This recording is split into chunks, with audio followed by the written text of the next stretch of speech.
তো আপনি নিজেই বলছেন শিকার প্রতিবন্ধী তো কথা বলতে পারে 7 দিনে একবার 10 মিনিট থেকে 2 মাস হলে কথা বলতে দেয় না। ভাই পিছনে চলে আসেন, পিছনে চলে আসেন। ভাই ভাই ভাই পিছনে আসেন ভাই।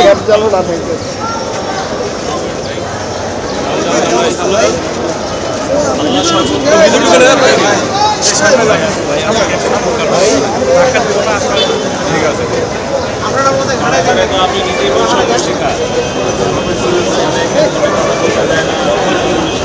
কারাগারে বসে শিকার মানে কি ভাই বলবেন? প্রতিবন্ধী তো কথা বলতে পারে 7 দিনে একবার 10 মিনিট থেকে 2 মাস হলে কথা বলতে দেয় না। আমি নিজেই তো বৈষম্যের শিকার। সামনে গিয়ে মাইক করে দেবো। সুবিচার চাই। আসলে কারাগারে বৈষম্যের শিকার জুনায়েদ আহমেদ পলক, তাকে গত 2.5 মাস যাবৎ তার পরিবারের সাথে ফোনে কথা বলতে দেওয়া হচ্ছে না, যেখানে সকল ধরনের আসামির প্রতি সপ্তাহে একবার করে কথা বলার সুযোগ দেওয়া হয়। সেখানে আমার আসামি জুনায়েদ আহমেদ পলক, তাকে তার পরিবারের সাথে কথা বলার সুযোগ দেওয়া হচ্ছে না। এটি রীতিমতো মানবাধিকার লঙ্ঘন এবং এটা কনস্টিটিউশনাল ভায়োলেশনও বলা যায়, কারণ আমাদের সকল আসামি আইনের চোখে সমান, সেখানে তার সাথে ডিসক্রিমিনেশন করা হচ্ছে। আমরা কোর্টের কাছে এটাই বলেছি যে আমাদের যে অধিকারটা রয়েছে সেটা যাতে তাকে দেওয়া হয়, তার পরিবারের সাথে কথা বলার সুযোগ দেওয়া হয়। কিন্তু বিজ্ঞ আদালত এটি শুনানি অন্তে পরবর্তীতে নামঞ্জুর করেন এবং নিউ মার্কেট থানায় তাকে 7 দিনের রিমান্ড চাওয়া হয় এবং 4 দিনের রিমান্ড মঞ্জুর করা হয়। আজকে বিজ্ঞ আদালতে ফ্যাসিস্ট হাসিনার অন্যতম সহযোগী সাবেক বাণিজ্য উপদেষ্টা সালমান এফ রহমান এবং এবং সাবেক আইসিটি মন্ত্রী জুনায়েদ আহমেদ পলক এবং আরেকজন ইউপি চেয়ার মেম্বার তারা মিয়া, তাদের 3 জনের বিরুদ্ধে তদন্তকারী কর্মকর্তা নিউ মার্কেট থানায় একটি হত্যা প্রচেষ্টা মামলায় 10 দিনের রিমান্ড প্রার্থনা করেন। বিজ্ঞ আদালত উভয় পক্ষের বক্তব্য শোনার পর সালমান এফ রহমান এবং পলক তারা মিয়ার বিরুদ্ধে 4 দিনের রিমান্ড মঞ্জুর করেন।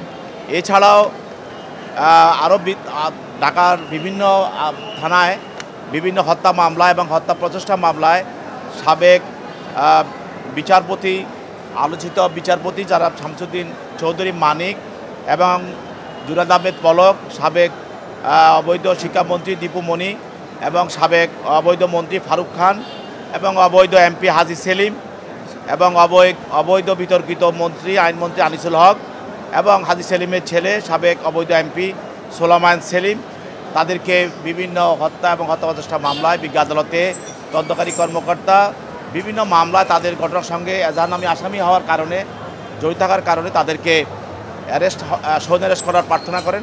বিজ্ঞ আদালত তাদেরকে বিভিন্ন মামলার গুরুত্ব অনুধাবন করে এবং তদন্তকারী কর্মকর্তার দরখাস্ত পরিপ্রেক্ষিতে তাদেরকে এইসব মামলায় তাদেরকে গ্রেপ্তার দেখানো হয় এবং পরবর্তীতে তাদেরকে জেল হাজতে প্রেরণ করেন। শুধুমাত্র সালমান এফ রহমান এবং জুনায়েদ আহমেদ পলক ও তারা মিয়াকে তদন্তকারী কর্মকর্তার হেফাজতে প্রদান করেন অতিরিক্ত তাদেরকে ফার্দার জিজ্ঞাসাবাদ করার জন্য।